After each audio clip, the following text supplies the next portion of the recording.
अच्छा देखो, AS11 फटाफट AS11 कवर करता है the effects of changes in foreign exchange rate. छोटा सा एएस है, ज्यादा कुछ माथापोड़ी है नहीं इसके अंदर में। दो या तीन कैटेगरी के क्वेश्चन बनते हैं। पहला कैटेगरी इसमें करना क्या है, फॉरेन एक्सचेंज रेट, यानी बेसिकली जब एक ऑर्गेनाइजेशन फॉरेन ट्रांजेक्शन करता है तो कैसे अपने बुक्स ऑफ अकाउंट्स में रिकॉर्ड करेगा। मैंने हर एएस में बोला है कि एएस दो चीज सिखाता है, एक इनिशियल रिकॉग्निशन और एक eight the end of the year. तो AS11 में भी सेम कहानी है। जब आप फर्स्ट टाइम फॉरेन ट्रांजेक्शन करता है, जब आप फर्स्ट टाइम फॉरेन ट्रांजेक्शन करता है तो उस टाइम जो फॉरेन करेंसी का रेट रहेगा, उस टाइम जो फॉरेन करेंसी का रेट रहता है, हम उसी रेट के पॉइंट ऑफ व्यू से अकाउंटिंग करता है। But the thing is year end में ईयर एंड में आपको कैसे अकाउंटिंग करना है उसके बारे में ये एएस बताएगा। फिर उसके बाद जब आप फॉरेन ट्रांजेक्शन करते हो तो आपको डर लगा हुआ रहता है कहीं फॉरेन करेंसी बहुत ज्यादा फ्लक्चुएट तो नहीं हो गया। यदि हो जाएगा तो मुझे तो ज्यादा पैसा देना पड़ेगा, मेरे पास कम पैसा आएगा। ये सब कहानी आपका दिमाग में घूमता रहता है। इसके लिए आप लोग क्या करता है, फॉरवर्ड एक्सचेंज कॉन्ट्रैक्ट कर लेता है। आज ही आप क्या करेगा, फ्यूचर की रेट के लिए डील साइन कर लेगा। तो ये दोनों के बारे में AS11 हम लोग को बताएगा। Is it clear? Foreign exchange rates, foreign transaction का मतलब होता है जब लोकल करेंसी को छोड़ के, जिस कंट्री से आप बिलोंग करते हो उस कंट्री का करेंसी को छोड़ के जब दूसरा कंट्री का करेंसी के साथ हम लोग ट्रांजेक्शन करता है तो उसको हम लोग बोलता है फॉरेन करेंसी। जैसे at present for us our local currency will be rupees, whereas any other currency other than rupees our foreign currency। अब हम कब कैसे करते हैं, या तो क्या करेंगे, हम इंडिया में बिजनेस कर रहे हैं और दूसरे बिजनेस हाउसेस जो आउट ऑफ इंडिया उनके साथ ट्रांजेक्शन कर रहे हैं, या फिर हम क्या कर सकते हैं, हमारा एक बिजनेस इंडिया में है और वही बिजनेस का ब्रांच हमने क्या कर रखा है, फॉरेन में खोल के रखा है, तो दोनों बिजनेस आपस में ट्रांजेक्शन कर रहे हैं। तो चेक करना पड़ेगा जो हमारा बिजनेस फॉरेन कंट्री में है वो हमारा इंटीग्रल फॉरेन ऑपरेशन है या फिर नॉन इंटीग्रल फॉरेन ऑपरेशन है। इंटीग्रल फॉरेन ऑपरेशन का मतलब होता है कि वो हमारा ही एक पार्ट है, जस्ट एक एक्सटेंशन है, उसके पास राइट्स एंड पावर्स नहीं है। सारा का सारा काम उसका हेड ऑफिस से ही होता है। उसको पैसा चाहिए तो हेड ऑफिस अरेंज करके देगा, उसको लोन चाहिए तो हेड ऑफिस अरेंज करके देगा, उसका सैलरी हेड ऑफिस पेमेंट करेगा, उसका रेंट हेड ऑफिस पेमेंट करेगा। यानी लोकल फॉरेन मार्केट में वो कोई भी काम नहीं करता है। उसको गुड्स भी सेल करना है तो गुड्स हेड ऑफिस से ट्रांसफर होगा और फिर बाद में वो सेल कर देगा, लोकल प्रोक्योरमेंट कुछ नहीं करेगा। इस टाइप के ऑर्गेनाइजेशन को हम लोग बोलता है integral foreign operation. Is it clear? यानी प्योरली डिपेंड है आपके हेड ऑफिस के ऊपर में। फिर एक होता है non integral foreign operation. Non integral foreign operations का मतलब होता है कि द ऑर्गेनाइजेशन, जो आपका एक और बिजनेस फॉरेन में है, उसके पास अपने सर्टेन राइट्स एंड पावर्स है। वो अपने तरफ से लोकल करेंसी में बोरो भी कर सकता है, गुड्स भी प्रोक्योर कर सकता है, यानी वो इंडिपेंडेंटली ऑलमोस्ट सारे काम कर सकता है। तो उसको हम लोग बोलते हैं non integral foreign operation. Is it clear? कल को आ जाए इंटीग्रल फॉरेन ऑपरेशन और नॉन इंटीग्रल फॉरेन ऑपरेशन, तो आपको पता होना चाहिए इंटीग्रल जस्ट एन एक्सटेंशन है हमारा रिपोर्टिंग एंटरप्राइज। रिपोर्टिंग एंटरप्राइज का मतलब वो कंट्री जहां जो आपका मेन करेंसी है, जहां पे आप रहते हो। क्लियर है? एंड नॉन इंटीग्रल का मतलब हो गया कि हमारा एक्सटेंशन तो है लेकिन उसके पास सर्टेन राइट्स एंड पावर्स है। वो लोकल मार्केट में अपने तरफ से बोरोइंग कर सकता है, गुड्स प्रोक्योर कर सकता है, ट्रांजेक्शन कर सकता है, वो सारे पावर्स हमने उसको दे रखे हैं। तो वो हो गया हमारा non integral foreign operation. Then foreign transaction दो तरह का करेगा हम लोग, या तो मॉनिटरी आइटम होगा या फिर नॉन मॉनिटरी होगा। मॉनिटरी का मतलब होता है जब हम लोग फिक्स डिटर्मिनेबल अमाउंट पता कर सकता है, जैसे कि debtor, creditor, cash, bank loan, bills receivable, bills payable, shares. ये सब में क्या होता है, हमें पता रहता है एग्जैक्टली कितना अमाउंट हमारा आने वाला है या फिर कितना अमाउंट हमें देना पड़ेगा। तो इसको हम लोग बोलते हैं मॉनिटरी आइटम्स। बट जब हमें मनी टर्म्स के अंदर में चीजों को आइडेंटिफाई नहीं कर सकते बाद में, तो उसको हम लोग बोलते हैं नॉन मॉनिटरी आइटम। जैसे कि एसेट्स एंड लाइबिलिटीज। कोई भी एसेट्स, फिक्स एसेट्स आपने परचेज किया, जब परचेज करते तब का रेट तो ठीक है, लेकिन उसके बाद में उसको बेच के कितना आना है वो तो हम पता नहीं कर सकते, वो तो फ्लक्चुएट होता रहेगा। इसलिए हम लोग उसको बोलते हैं non monetary item. Basically fix assets, investment इन शेयर्स एक्सेट्रा, ये सब तुम्हारा हो जाएगा नॉन मॉनिटरी आइटम। तो अपने को दिमाग में रखना पड़ेगा what is monetary item and what is non monetary item. Monetary item वो होता है जिसको आप लोग फिक्स डिटर्मिनेबल अमाउंट में मेजर कर सकता है, and where is non monetary item वो हो गया other than all the monetary item. Basically यहाँ पे फिक्स एसेट्स कवर किया गया है। Is it clear? Then forward exchange contract. Forward exchange contract क्या होता है? हम आज ही एग्रीमेंट कर लेंगे। सपोज मुझे क्या है, मुझे फॉरेन में पेमेंट करना है। मैंने फॉरेन से एक लोन ले रखा है और जिस दिन लोन लिया था उस दिन डॉलर का रेट था 50 रुपीज। उस दिन डॉलर का रेट था 50 रुपीज। अब मुझे फ्यूचर में पेमेंट करना है एंड मुझे डर है कहीं डॉलर 55 रुपीज तक ना चला जाए। इफ डॉलर 55 हो गया तो मुझे बहुत ज्यादा पैसा आउटफ्लो करना पड़ेगा। पर डॉलर मुझे 5 रुपए एक्स्ट्रा आउटफ्लो होगा। तो मैं क्या करता हूँ, आज किसी बंदे के साथ में, किसी ब्रोकर के साथ में 51 या 52 रुपीज में 51 या 52 रुपीज में डील साइन कर लेता हूँ कि फ्यूचर में मैं आपके पास आऊंगा, आपसे डॉलर परचेज करूंगा, लेकिन रेट क्या रहेगा? उस दिन का रेट नहीं रहेगा। जो आज रेट हम डिसाइड कर रहे हैं उस रेट पे ही काम होगा। उसको हम लोग बोलते हैं फॉरवर्ड एक्सचेंज कॉन्ट्रैक्ट। जस्ट ये कॉन्ट्रैक्ट है, ध्यान रखना। फॉरवर्ड मतलब फ्यूचर, एक्सचेंज मतलब करेंसी को एक्सचेंज करना, और कॉन्ट्रैक्ट मींस कॉन्ट्रैक्ट।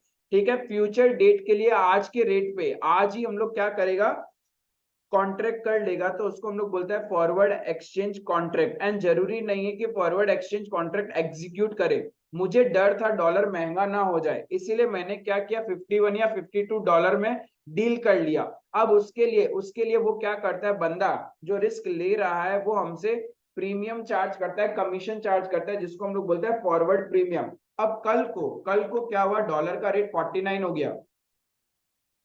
इफ कल को डॉलर का रेट 49 हो गया तो बताओ क्या मैं जाके कॉन्ट्रैक्ट को एग्जीक्यूट करूंगा क्या? करना ही पड़ेगा तो। नहीं करेगा, क्योंकि डॉलर सस्ता हो गया भाई। मैं मार्केट से ही परचेज कर लूंगा। मैं क्यों जाके उस बंदे से 51 या 52 रुपीज में डॉलर खरीदूं जब मार्केट में मुझे 49 डॉलर्स में 49 रुपीज पर डॉलर रेट मिल ही रहा है।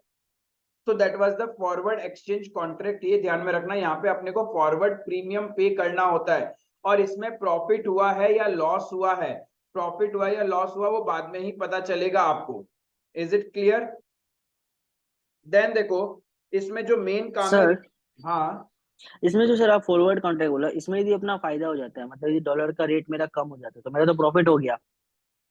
तो प्रॉफिट हो गया तो फिर भी तो हम तो कॉन्ट्रैक्ट यदि उसके साथ किया हुआ है तो हमको तो उससे ही तो खरीदना कॉन्ट्रैक्ट पड़ेगा किया ना। हुआ है, कॉन्ट्रैक्ट के लिए सट्टा खेला मैंने, फॉरवर्ड एक्सचेंज का मैंने सट्टा खेला कि मैं खरीदूंगा। अब नहीं है तुम्हारे पास, मैं कॉन्ट्रैक्ट लेने के लिए नहीं आऊंगा, एग्जीक्यूट नहीं करूंगा, कॉन्ट्रैक्ट खत्म हो जाएगा। लेकिन सामने वाले ने तो उसके लिए कमीशन ऑलरेडी पहले से ही चार्ज कर लिया था।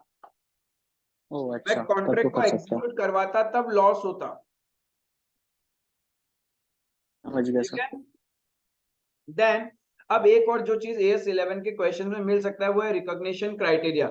ईयर एंड में कैसे रिकॉग्नाइज करोगे? देखो, इनिशियल रिकॉग्निशन तो सारे एएस में एक जैसा ही है, at spot rate. Spot rate का मतलब होता है जिस दिन आपने ट्रांजेक्शन किया उस दिन जो रेट है उसी रेट पे हम लोग क्या करेगा, उसको रिकॉग्नाइज करेगा अपने बुक्स में। लेकिन प्रॉब्लम है ईयर एंड यानी बैलेंस शीट डेट में। बैलेंस शीट डेट में आप कैसे ट्रांजेक्शन को कन्वर्ट करोगे? बिकॉज हमें क्या करना है, हमें तो लोकल करेंसी के अंदर ही अपना बुक्स ऑफ अकाउंट्स बनाना पड़ेगा। अब इफ आपका फॉरेन ऑपरेशंस है, यानी फॉरेन कंट्री में आपका कोई बिजनेस है, उस बिजनेस का जो भी बुक्स ऑफ अकाउंट्स है पहले आपको लोकल करेंसी में कन्वर्ट करना पड़ेगा, एंड देन उसके बाद में ही तो लोकल करेंसी में proper final books of accounts बनेगा। तो लोकल करेंसी में कन्वर्ट करने के लिए एएस हमें सिखाता है 7 चीजें। एएस बोलता है पहले आप चेक करो क्या वो आपके लिए मॉनिटरी आइटम्स है क्या। जैसे मॉनिटरी आइटम बोला मैंने, debtor, creditor, cash, bills receivable, bills payable, ये सब। कोई भी मॉनिटरी आइटम ईयर एंड में जो आपका फॉरेन ऑपरेशन है उसको, जो डॉलर्स में है, पाउंड्स में है, येन में है, उसको रुपीज में कन्वर्ट करेगा at the closing rate. Closing rate का मतलब होता है जो 31 मार्च को जो रेट होगा उस रेट में हम लोग कन्वर्ट करेगा मॉनिटरी आइटम्स को। Whereas non monetary item जैसे फिक्स एसेट्स वगैरह, तो नॉन मॉनिटरी आइटम का क्या होगा, जिस दिन ट्रांजेक्शन किया था, जिस दिन आपने वो ट्रांजेक्शन किया था उस दिन का जो रेट है हमें वही रेट कंसीडर करना है। Is it clear? And contingent liability, contingent liability मतलब वो लाइबिलिटी जो किसी ट्रांजेक्शन या इवेंट्स के होने या नहीं होने पे डिपेंड करता है, राइट? तो कंटिंजेंट लाइबिलिटी को हम लोग को क्लोजिंग रेट ही कंसीडर करना है जो ईयर एंड में रेट होता है। ओपनिंग स्टॉक के लिए ओपनिंग रेट कंसीडर करेंगे। ओपनिंग रेट का मतलब होता है rate at the beginning of the year. Whereas closing stock के लिए क्लोजिंग रेट कंसीडर करेंगे, 31 मार्च का जो रेट होगा उसी रेट में हम अपने क्लोजिंग स्टॉक को कन्वर्ट करेंगे।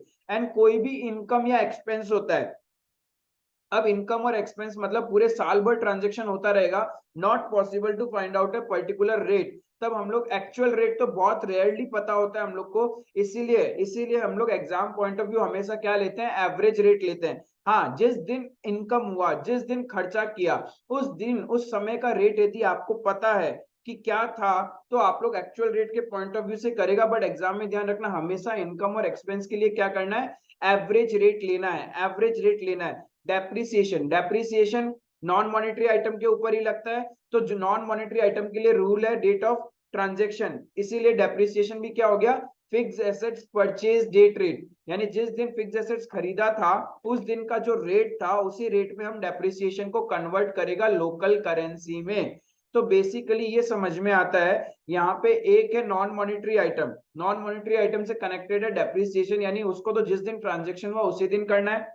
मॉनिटरी आइटम सारे के सारे क्लोजिंग रेट में होगा, क्लोजिंग स्टॉक क्लोजिंग रेट में होगा, ओपनिंग स्टॉक ओपनिंग रेट में होगा, कंटिंजेंट लायबिलिटी वो तो हुआ ही नहीं है अभी तक, इसीलिए हमेशा क्लोजिंग रेट पे होगा। एंड कोई भी इनकम या एक्सपेंस है, कोई भी इनकम या एक्सपेंस है उसको हम लोग एवरेज रेट में कन्वर्ट करेगा। And once all the books of accounts of foreign operation is converted into local currency, whatever will be the difference will be termed as exchange difference, whatever will be the difference is termed as exchange difference। ठीक है, तो that इस category से एक as का question बन सकता है आपका कि आपको कन्वर्ट करके दिखाना है फॉरेन ऑपरेशंस को लोकल करेंसी में। तो ध्यान रखना जरूरी नहीं है एवरी टाइम आपका लोकल करेंसी रुपीज हो, लोकल करेंसी कुछ भी हो सकता है। तो अपने को बस कन्वर्जन करना आना चाहिए, और कन्वर्जन के लिए कौन से आइटम के लिए कौन सा रेट डिटरमाइन करना है वो दिमाग में रखना है। फिर से बता दूं, मॉनिटरी आइटम के लिए closing rate, non monetary item के लिए आपका ट्रांजेक्शन रेट एंड इनकम और एक्सपेंसेस के लिए average rate, opening stock opening rate, closing stock closing rate, contingent liability closing rate and depreciation के लिए जिस दिन ट्रांजेक्शन हुआ था एसेट का उस दिन का रेट अपने को कंसीडर करना है। Is it clear? फिर और एक चीज, recognition of exchange difference, whatever exchange difference, मैंने क्या बोला, जब आप फॉरेन ऑपरेशंस को लोकल करेंसी में ट्रायल बैलेंस को कन्वर्ट करोगे तो जो आपका क्या होगा, एक्सचेंज डिफरेंस आएगा। डेबिट या क्रेडिट साइड दोनों में से कोई भी चीज मैच नहीं होगा, that exchange difference is termed as profit और लॉस, या तो आपके लिए इनकम है या फिर वो नुकसान है। Is it clear? उसको हम लोग पीएनएल में ही चार्ज करेगा। बट अब ये जो एक्सचेंज डिफरेंस है रिलेटेड टू मेरा फॉरेन करेंसी मॉनिटरी आइटम्स के लिए है ना, क्या है वो आपको देखना पड़ेगा।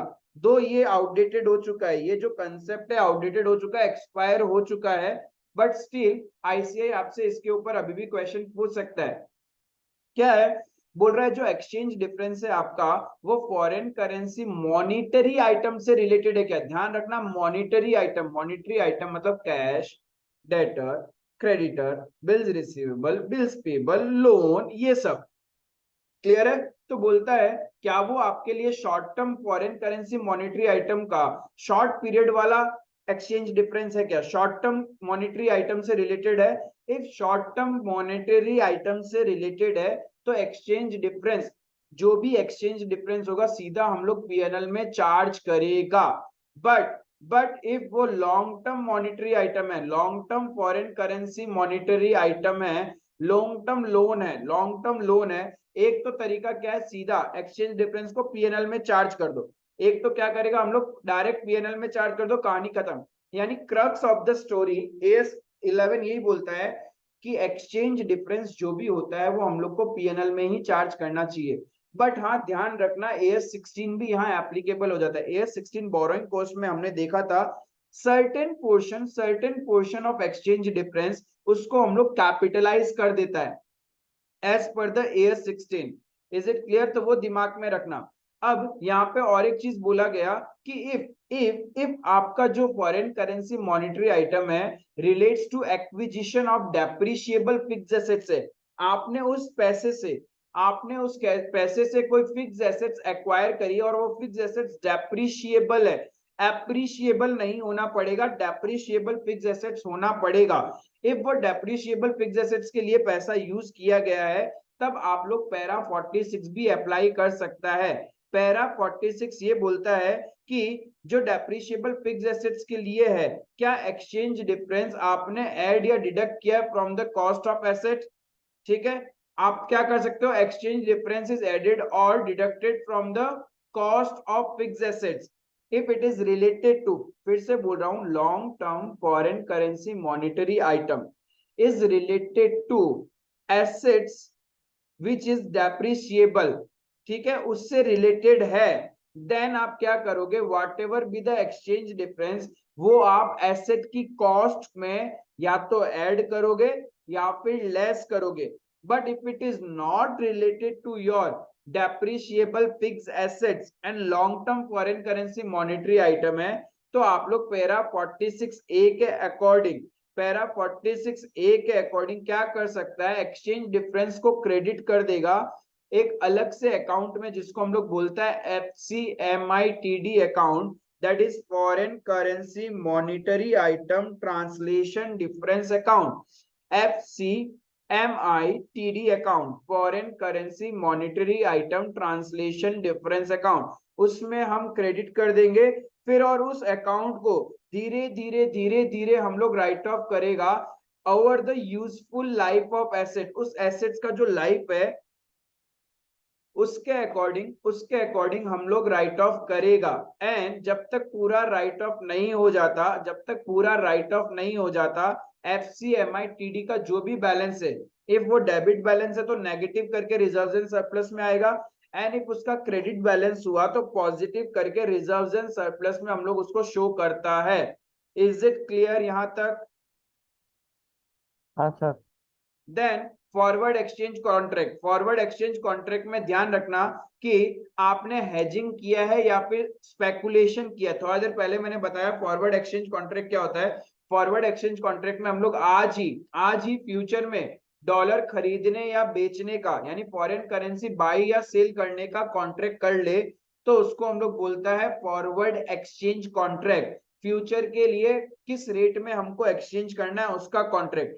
अब फ्यूचर में किस रेट पे एक्सचेंज करना है, इफ वो हमारा इंटेंशन हेजिंग करने का है, हेजिंग करने का मतलब होता है रिस्क को मिनिमाइज करना, डर को खत्म करने का है, रिस्क को कम करने का है, तब हम लोग क्या बोलता है, इसको नॉर्मल ट्रांजैक्शन बोलता है।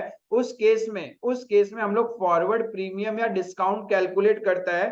जैसे मैंने बोला था कि मैंने एक लोन लिया 50 रुपए डॉलर में, अब फ्यूचर में जब रीपे करना है मुझे डर है कहीं डॉलर का रेट 55 ना हो जाए, तो मैंने क्या किया, फॉरवर्ड कॉन्ट्रैक्ट कर लिया 51 या 52 रुपीज डॉलर में, आज ही किसी से कॉन्ट्रैक्ट कर लिया। अब ये जो 51 या 52 में मैंने जो कॉन्ट्रैक्ट किया है तो सामने वाला मुझसे क्या कर रहा है, 2 रुपए का रिस्क ले रहा है। वो आज डॉलर का रेट है 50 और मैं उससे डील कर रहा हूँ 52 रुपीज डॉलर में, 5 साल के बाद आपसे आऊंगा और 52 रुपीज पर डॉलर में आपसे डॉलर बाई करूंगा।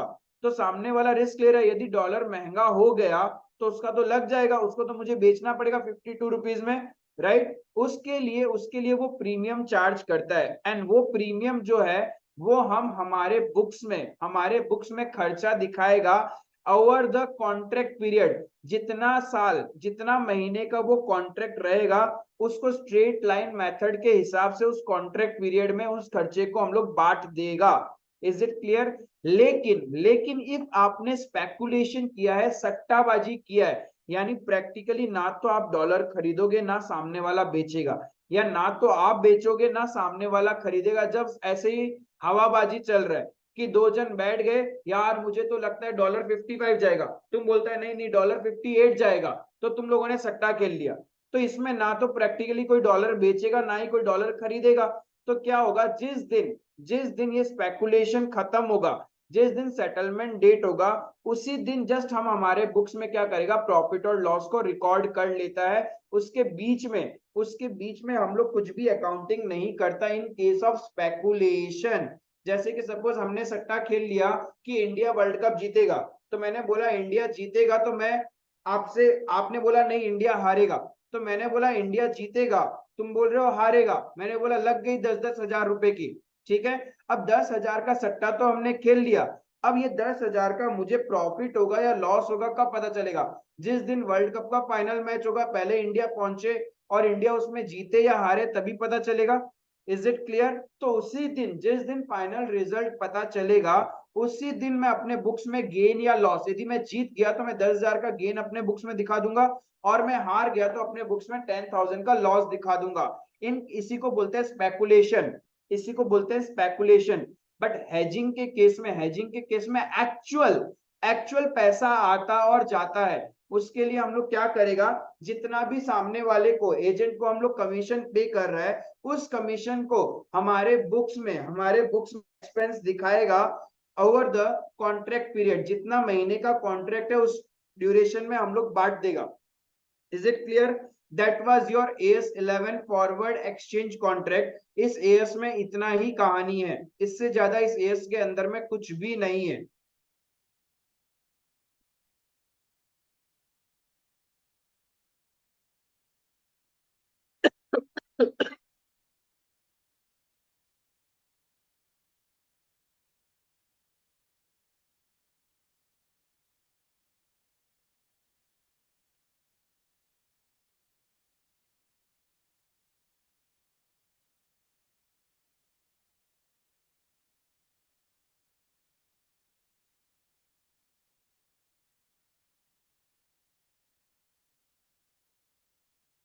आप फटाफट स्टडी मैट के क्वेश्चंस कवर कर लेते हैं।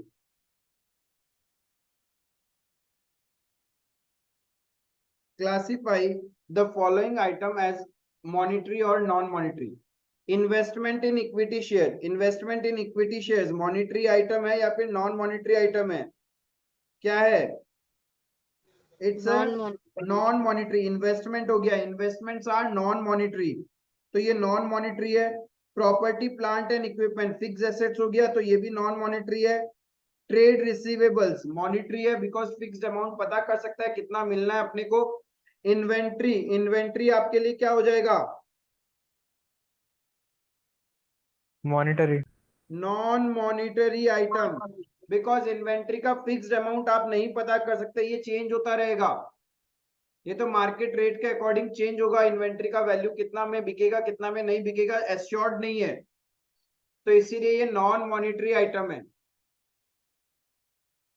क्लियर है? ध्यान में रखने का। नेक्स्ट है नंबर 2। हमने गुड्स परचेज किया 1 जनवरी को $15,000 का। उस दिन डॉलर का रेट था 75। Exchange rate year and 31 March X1 में एक्सचेंज रेट है 74। एक्चुअल पेमेंट कर रहे हैं हम लोग 7 जुलाई को नेक्स्ट ईयर में। You are required to ascertain the gain और लॉस टू बी रिकॉग्नाइज। अब यहाँ पे देखो गुड्स खरीदा, ठीक है, गुड्स खरीदा तो क्या हो जाएगा आपके लिए? बोलो बोलो। Purchase account debit. डेटर हो जाएगा ना, debtor. Goods, sorry creditor. Goods जिससे भी खरीदा है उधार में, तो वो तो आपके लिए क्रेडिटर हो जाएगा। Purchase account debit to creditor account. And creditor is a monetary item. Creditor is a monetary item. तो मॉनिटरी आइटम के केस में हम लोग ईयर एंड में कैसे वैल्यू करेगा? Using the closing rate, using the closing rate. Clear है? तो क्या क्या एंट्री करना पड़ेगा? सबसे पहले हमने खरीदा तो हमारा क्या हो जाएगा? 75 रुपए के हिसाब से खरीदा था। अब डॉलर सस्ता हो गया, बोलो फायदा हुआ या नहीं हुआ? फायदा हुआ या नहीं हुआ? हुआ। तो हम लोग क्या करेगा, क्रेडिटर को कम कर देगा 1 रुपए से, creditor account debit to profit and loss या फिर foreign exchange account. Creditor account debit to foreign exchange account 1 रुपए से, तो हमारे बुक्स में 74 पे आ जाएगा क्रेडिटर। पहले आपने 75 रुपीज में क्रेडिटर को रिकॉर्ड कर रखा होगा। अब ईयर एंड में since it is a monetary item तो हम लोग क्लोजिंग रेट फॉलो करेगा, तो 1 रुपए से क्रेडिटर को कम कर दिया। अब हमारे बुक्स में क्रेडिटर है 74 पे, बट जब एक्चुअल में पेमेंट कर रहा है उस दिन डॉलर का रेट हो गया 73, तो क्या हो गया 1 रुपए से और कम हो गया। तो जिस दिन एक्चुअल पेमेंट करेगा उस दिन क्या एंट्री होगा, creditor account debit to bank account to gain exchange gain, फिर से 1 रुपए का एक्सचेंज गेन हो जाएगा आपको। Is it clear? तो यहाँ पे 15,000 रुपए हम लोग पीएनएल में दिखाएगा ईयर एंड में एज ए गेन, और जिस दिन एक्चुअल पेमेंट करेंगे उस दिन भी हम लोग क्या करेगा 15,000 rupees as a exchange gain हम लोग पीएनएल में शो करेंगे। नेक्स्ट सर दोनों करेगा ना सर? एक हाँ बार जो पहले जो 31 मार्च जो हुआ था उसमें तो हम लोग 1 रुपया जो कम हुआ था उसका तो करेगा, और उसके बाद में जब एक्चुअल पेमेंट का रेट था उसका भी तो 15,000, 30,000 रुपये टोटल पीएल में। अरे नहीं रे बाबा, 31 मार्च को 31 मार्च वाला गेन दिखाएगा बुक्स में, और अगले साल नेक्स्ट ईयर हम लोग 15,000 और दिखाएगा। बढ़िया तो। नेक्स्ट ईयर तो पहुंचा ही नहीं है, उससे पहले कैसे उसका गेन बुक्स में रिकॉर्ड कर ले। मॉनेटरी आइटम के केस में सिर्फ क्लोजिंग रेट तक ही देखना होता है, और उसके बाद जब आप एक्चुअल पेमेंट करोगे उस दिन जब गेन हो रहा है तो बस वो गेन अपने बुक्स में रिकॉर्ड कर लेंगे। तो ये गेन रिकॉर्ड होगा 1 जुलाई को, ये गेन रिकॉर्ड होगा 31 मार्च को।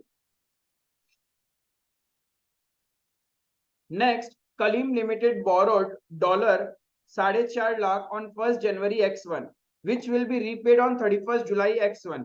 बोलता है 1 जनवरी को खरीदा है और 31 जुलाई को रीपे कर देगा। Kaleem prepares financial statement. अब लोन क्या हो गया, इट्स अ मॉनिटरी आइटम। अब जिस दिन लोन लिया था उस दिन डॉलर का रेट है 48, तो जिस दिन लोन लिया तो एंट्री क्या हो जाएगा, bank account debit to bank loan. जिस दिन हमने लोन लिया उस दिन एंट्री क्या हो जाएगा, bank account debit to bank loan $4,50,000 into 48 rupees करके।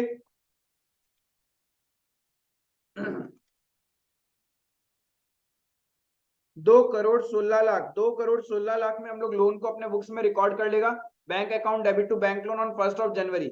अब since loan is a monetary item तो ईयर एंड में क्या करेगा हम लोग, ईयर एंड में इसको रिकॉर्ड करेगा क्लोजिंग रेट पे। तो 1 रुपए महंगा हो गया तो लोन का वैल्यू 1 रुपए से बढ़ाना पड़ेगा। Exchange loss account debit to foreign loan, 4.5 lakh रुपए से हम लोग लोन का वैल्यू बढ़ा देगा। अब एक्चुअल में हमारे बुक्स में लोन का वैल्यू हो चुका है 2,20,50,000, 2,20,50,000। इस डेट में लोन का वैल्यू हो गया 2,20,50,000। अब जब एक्चुअल जिस दिन आप पेमेंट कर रहे हो 31 जुलाई उस दिन डॉलर और महंगा हो गया, तो हमारे लिए एक्सचेंज लॉस बुक्स में रिकॉर्ड करना पड़ेगा। इस डेट में 31 मार्च को आपने एक्सचेंज लॉस बुक किया 4.5 लाख रुपए का। अब क्या हो जाएगा, जिस दिन हम एक्चुअल पेमेंट करेंगे उस दिन 2,25,000 का और लॉस हो जाएगा। जब आप पेमेंट करोगे तो एंट्री होगा foreign loan account debit, exchange loss account debit to bank account. Foreign loan हमारे बुक्स में था 2,20,50,000, एक्सचेंज लॉस और होगा 2,25,000 का, और बैंक से एक्चुअल में पेमेंट जाएगा 2,22,75,000, 2,22,75,000। आई होप क्लियर है। Next, Raul Limited purchased a plant for $1 lakh on 1st February, payable after 3 months. The company entered into a forward contract. Oh my God, forward contract. Okay, very good. अब forward contract में पड़ गया for 3 months at the rate 49.15 per dollar. हमने एक plant purchase किया है, मतलब हमें फ्यूचर में पेमेंट करना है, तो हमने $1,00,000 का प्लांट परचेज किया, और जिस दिन परचेज किया था उस दिन डॉलर का रेट था 48.85। अब हो सकता है मुझे डर है कि फ्यूचर में डॉलर महंगा ना हो जाए, इसलिए आज ही मैंने क्या किया, थोड़ा सा हायर रेट पे मैंने क्या किया, कॉन्ट्रैक्ट कर लिया, फॉरवर्ड कॉन्ट्रैक्ट। अब now this is known as hedging. ये स्पेकुलेशन नहीं है, बिकॉज यहाँ पे एक्चुअल फॉरेन करेंसी आएगा और जाएगा, एक्चुअल पैसा आएगा और जाएगा, that's why it is a hedging not speculation. तो यहाँ पे 48.85 का आज का रेट है और मैं कॉन्ट्रैक्ट कर रहा हूँ 49.15। इसका मतलब सामने वाला कितने का रिस्क ले रहा है, 0.3 रुपीज का। तो ये 0.3 इंटू 1 लाख, 0.3 इंटू 1 लाख वो मुझसे आज ही ले लेगा, 0.3 इंटू 1 लाख, जिससे भी मैं ये फॉरवर्ड एक्सचेंज कॉन्ट्रैक्ट कर रहा हूँ मुझसे आज ही वसूल कर लेगा। इसको हम लोग बोलते हैं फॉरवर्ड प्रीमियम, इसको बोलते हैं हम लोग फॉरवर्ड प्रीमियम 30,000। अब इसको रिकॉग्नाइज कैसे करना है, इस एक्सपेंस को कैसे रिकॉग्नाइज करेगा, मैंने बताया था हेजिंग के केस में कॉन्ट्रैक्ट पीरियड के हिसाब से। अब हमने कॉन्ट्रैक्ट किया 1 फरवरी को और ये कॉन्ट्रैक्ट एग्जीक्यूट कब तक का है, 3 मंथ्स के बाद में। 3 मंथ्स का मतलब क्या हो गया, 3 मंथ्स का मतलब क्या हो गया, 1 अप्रैल, फरवरी, मार्च, अप्रैल, 1 मई हो जाएगा। 1 मई को आफ्टर 3 मंथ यहाँ पे कॉन्ट्रैक्ट एग्जीक्यूट होगा। तो मैंने क्या बोला, जो भी फॉरवर्ड प्रीमियम होता है वो कॉन्ट्रैक्ट पीरियड में अपोर्शन करोगे। कॉन्ट्रैक्ट पीरियड है 3 महीने का, तो 3 महीने में अब कैसे अपोर्शन करना है। अब फरवरी मार्च ईयर एंड हो जाएगा 31 मार्च को, ईयर एंड हो जाएगा 31 मार्च को। तो 2 महीना तो करंट ईयर में आ रहा है और 1 महीना बाद में आ रहा है। तो 2 महीने का खर्चा, इफ 3 महीने में टोटल 30,000 का फॉरवर्ड प्रीमियम है, तो 2 मंथ्स में कितना होगा, 20,000। तो 20,000 हम करंट ईयर का एक्सपेंस बुक कर लेगा और बाकी 10,000, बाकी जो 10,000 बचा है वो नेक्स्ट ईयर में एक्सपेंस बुक करेंगे। Is it clear, that was your hedging के अंदर में forward exchange contract.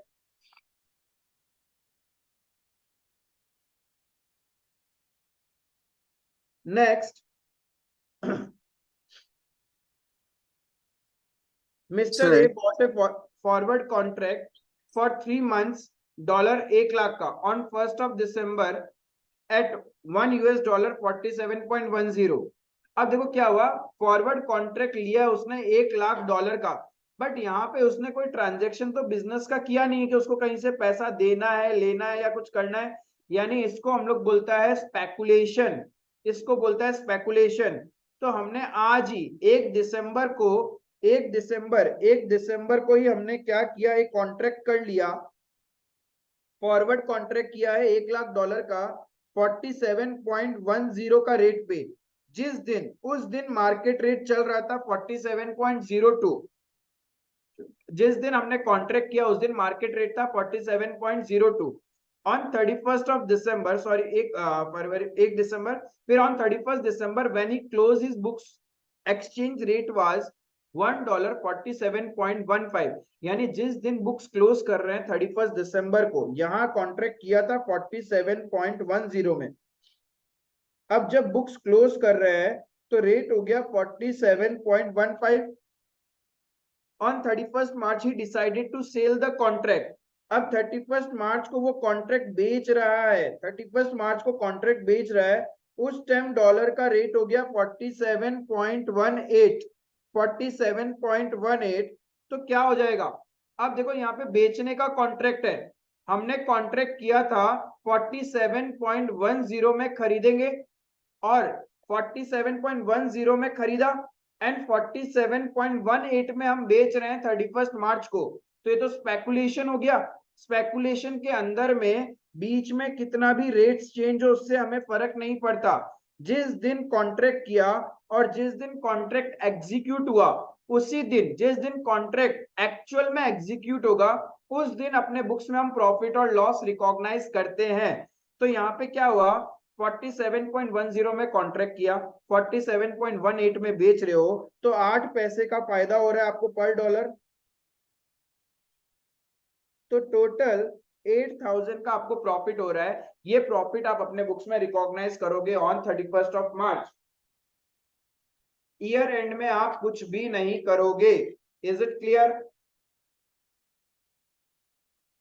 Yes, sir.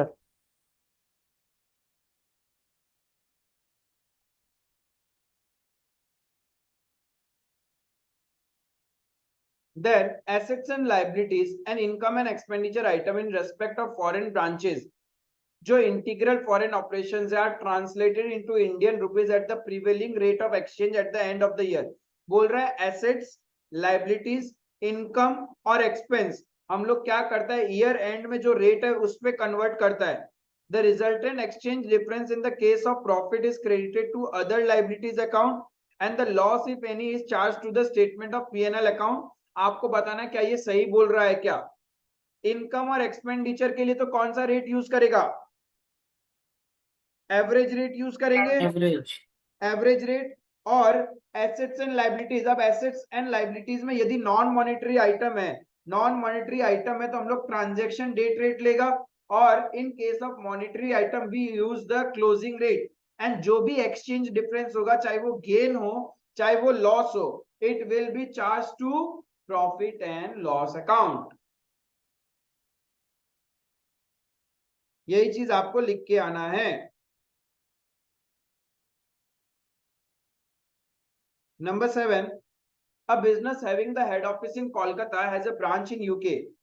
Head office Calcutta में, यानी कलकत्ता हो गया अपना लोकल करेंसी रुपीस, और ब्रांच है यूके में, तो यानी वहां का करेंसी हमारे लिए फॉरेन करेंसी हो गया। The following is the trial balance, उनका ट्रायल बैलेंस दिया हुआ है और नीचे में सारा डिटेल दिया हुआ है।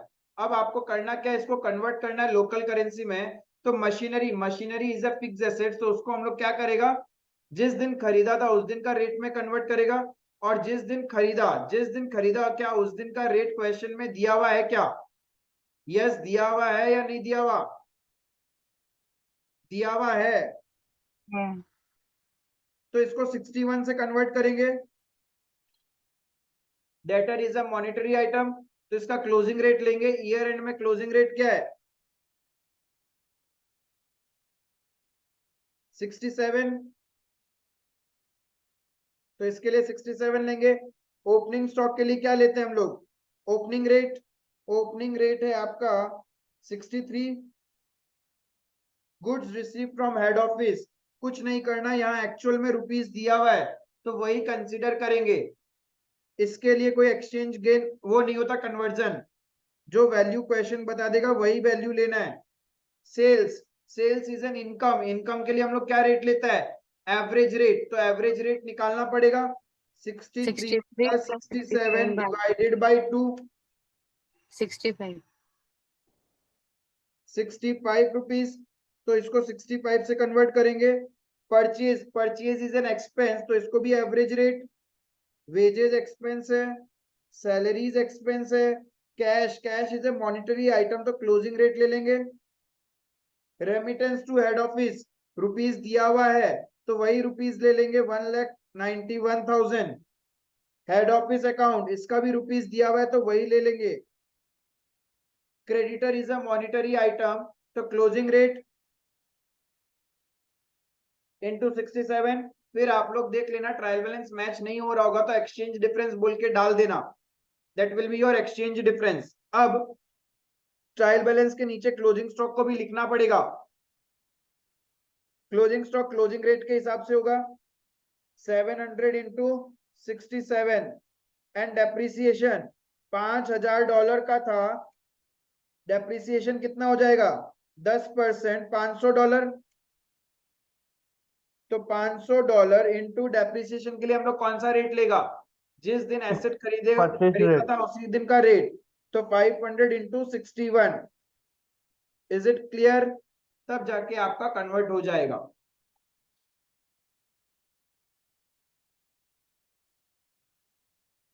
Number 8, A Limited purchased a fixed assets costing ₹3,000 lakh on 1st of January and the same was fully financed by foreign currency loan। अब लोन तो मॉनेटरी आइटम होता है, बट ये जो लोन लिया है हमने किसके लिए लिया है? फिक्स एसेट्स परचेज करने के लिए लिया है। और फिक्स एसेट जो है वो डेप्रिशिएबल है, तो payable in 3 annual equal instalment, exchange rate were 40 and 42.5, यानी जिस दिन खरीदा था उस दिन का रेट था 40 और जिस दिन ईयर एंड में इसका रेट हो गया 42.5, यानी डॉलर महंगा हो गया तो एक्सचेंज डिफरेंस आ रहा है। एक्सचेंज डिफरेंस कितना आ रहा है आपका, कितना डॉलर का लोन लिया था, हमने लोन लिया था 3000 lakh divided by 40, 75 lakh dollar का लोन था। ईयर एंड में ₹2.5 महंगा हो गया, यानी 187.5 लाख, 187.5 लाख का हम लोग क्या करेगा, एक्सचेंज डिफरेंस आ रहा है 187.5 लाख। कैसे निकाला, पहले 3000 लाख रुपए को डॉलर में कन्वर्ट किया, 3000 लाख डिवाइड बाय उस दिन का डॉलर का रेट था 40 रुपए, तो 40 रुपए में $1 आता है, तो 3000 लाख में कितना डॉलर आएगा, 75 लाख डॉलर। अब ईयर एंड में 40 रुपए का चीज 42.5 हो गया, और हमने तो लोन लिया है तो रीपेमेंट करना है, तो हमारे लिए तो नुकसान हो गया। अब नुकसान कितना का है, 187.5। क्या कर सकते हैं, दो तरीका है, या तो इसको डायरेक्टली पीएनएल में चार्ज कर दो, या तो पीएनएल में चार्ज कर दो डायरेक्टली, कहानी खत्म। लेकिन अब एग्जाम में कॉन्ट्राडिक्टरी आंसर लिख के आना, इफ पैरा 46 को अप्लाई करता है, पैरा 46 को अप्लाई करता है, तो since it is a depreciable fixed assets, तो हम लोग क्या करेगा, एसेट की कॉस्ट को बढ़ा देगा, एसेट की कॉस्ट को बढ़ा देगा। लेकिन यदि ये डेप्रिशिएबल फिक्स्ड एसेट्स के लिए नहीं होता तो क्या करते, तब तो पीएन में डाल दो। Foreign currency monetary item translation difference account में डालते, एंड फिर एफसीएमआई टीडी अकाउंट राइट ऑफ होता over the life of asset. ये ज्ञान, कॉन्ट्राडिक्टरी ज्ञान लिख के आना है, क्लियर है। अगर पैरा 46, देखो पहला चीज तो सर ये है ना कि पैरा 46 कंपनी पे एप्लीकेबल होता है विद फिक्स्ड हाँ एसेट्स, और अगर वो लोग अवेल करता है तब तो हम लोग उसको एफसीएमआई टीडी में डाल दिया। वो जो नहीं, अरे पैरा 46 में भी दो चीजें चेक करो, क्या वो डेप्रिशिएबल फिक्स्ड एसेट्स के लिए था या वही नहीं था। वही मैंने बोला कि अगर वो डेप्रिसिएबल फिक्स एसेट के लिए है तो फिर हम लोग देख रहे हैं कि कंपनी ने अगर तो अवेल किया है, मतलब उसको लिया है, तब जाके हम लोग उसको एफसीएमआई टीडी में डालेगा ना। अरे इफ वो डेप्रिशिएबल फिक्स्ड एसेट्स के लिए है लोन, तब तो सिंपल सा है, एसेट का कॉस्ट को बढ़ा दो या फिर कम कर दो, एक तरीका ये है। लेकिन यदि वो डेप्रिशिएबल फिक्स्ड एसेट्स के लिए नहीं है, तो what ever be the exchange difference उसको आप क्रेडिट कर दो एफसीएमआई टीडी अकाउंट में, और इसको धीरे धीरे useful life of the assets में राइट ऑफ कर देना। और ठीक है सर। नॉर्मली आजकल ये सब दोनों ही चीज नहीं होता, सिंपल सा क्या होता है, exchange difference is charge to profit and loss account. जो भी एक्सचेंज लॉस हो रहा है 187.5 lakh will be charge to profit and loss account, बस इतना लिखने से भी आधा मार्क्स तो मिल ही जाएगा। अब कॉन्ट्राडिक्टरी आंसर लिखोगे तो थोड़ा सा इंप्रेशन ज्यादा बैठेगा और वो कम मार्क्स काटेगा ईएस में। सर लेकिन ये जो एफसीएमआई, ये जो पैरा 46A है, हाँ ये तो एक पर्टिकुलर पीरियड तक के लिए अप्लीकेबल था ना, अब तो थोड़ी अप्लीकेबिलिटी है। हाँ, अरे अब तो नहीं है माना, लेकिन यदि क्वेश्चन में डेट्स ही ऐसा डाल दिया जिस टाइम वो पैरा एप्लीकेबल था, तब क्या करोगे। तो एक बार खाली फॉर द करेक्शन एक बार आप बता दीजिए ना कि पैरा 46 कब तक एप्लीकेबल था। 31 मार्च 2020। 2020। ठीक है, तब तो फिर ये नहीं, फिर ये एप्लीकेबल ही नहीं होगा ना, जो अभी एसेट है वो तो एप्लीकेबल ही नहीं है उसके लिए। वही जो आया समझ परचेज, में, लेकिन क्वेश्चन यदि 31 मार्च 2020 से पहले का दे दिया तब तो था, बट देना तो नहीं चाहिए, क्योंकि पीछे का कंसेप्ट पूछ के करेंगे क्या, अब जब कंपनीज के ऊपर एप्लीकेबल ही नहीं है। वो फिर उस हिसाब से तो सब कुछ ही बदल जाएगा, उसका डेप्रिसिएशन रेट भी अलग आएगा, अमोर्टाइजेशन रेट भी आना चाहिए फिर। बुक में है पैरा 46 का मेंशन वो आंसर में। कॉन्ट्राडिक्टरी नोट लिख के दिखा दिया होगा उन लोगों ने बुक में, हाँ हाँ। ठीक है। वो कॉन्ट्राडिक्टरी आंसर ऐसे एक्स्ट्रा ज्ञान के लिए आप लिख के आ जाना, टाइम बचे तो। बाकी तो ठीक है, जो फर्स्ट इंस्टिंक्ट यही आता है कि एक्सचेंज लॉस जो भी होगा कहाँ चला जाएगा तुम्हारा, since it is a monetary item, monetary item का एक्सचेंज लॉस हम लोग ट्रांसफर कर देगा प्रॉफिट एंड लॉस अकाउंट, खत्म कहानी, क्लियर है। That was your AS11, the effects of changes in foreign exchange rate. अभी भी इसमें किसी का कोई डाउट है पर्टिकुलर क्वेश्चंस को लेके तो मुझसे पूछ लो, else I will wrap up AS11, the effects of changes in foreign exchange rates. Sir नहीं ये स्पेकुलेशन का मतलब वापस एक बार बता दीजिए ना। स्पेकुलेशन का मतलब सट्टाबाजी, जो तुम ऐसी हवा हवा में बैठ के, जैसे तुम बैठा था अपने दोस्त के साथ में, बादल को देखा, अरे यार हमको तो लगता है इस शनिवार को बारिश आएगा, तुम्हारा दोस्त बोलता है पगला आएगा ही नहीं इस बार बारिश, तुम बोलते हम बोल रहे हैं ना आएगा, वो बोलता है नहीं आएगा, बोले लगा शर्त, शर्त लगा दिया, इसको बोलता है स्पेकुलेशन। ना बादल पे तुम्हारा जैसे कंट्रोल है जैसे ना उसका आपके कंट्रोल। और सर, जैसे आपके और विनय सर के बीच में अभी। हाँ 5,000 25,000 जीतूंगा मैं ही, मैं तो वही सट्टा खेलता हूँ जहाँ पे मैं जीतता हूँ। क्या लगाया आप? सर ने ये सट्टा लगाया है कि अगर विनय सर का पेट कम हुआ 19 नवंबर तक, तो सर उनको 25,000 देंगे, वरना सर उनसे 5,000 लेंगे अगर उनका पेट कम नहीं हुआ। 19 को है क्या? कुछ नहीं है, समय है, स्पेकुलेशन करने के लिए भी तो कॉन्ट्रैक्ट का एक टाइम पीरियड होता है। अभी तो देखा था 3 महीना के लिए कॉन्ट्रैक्ट था।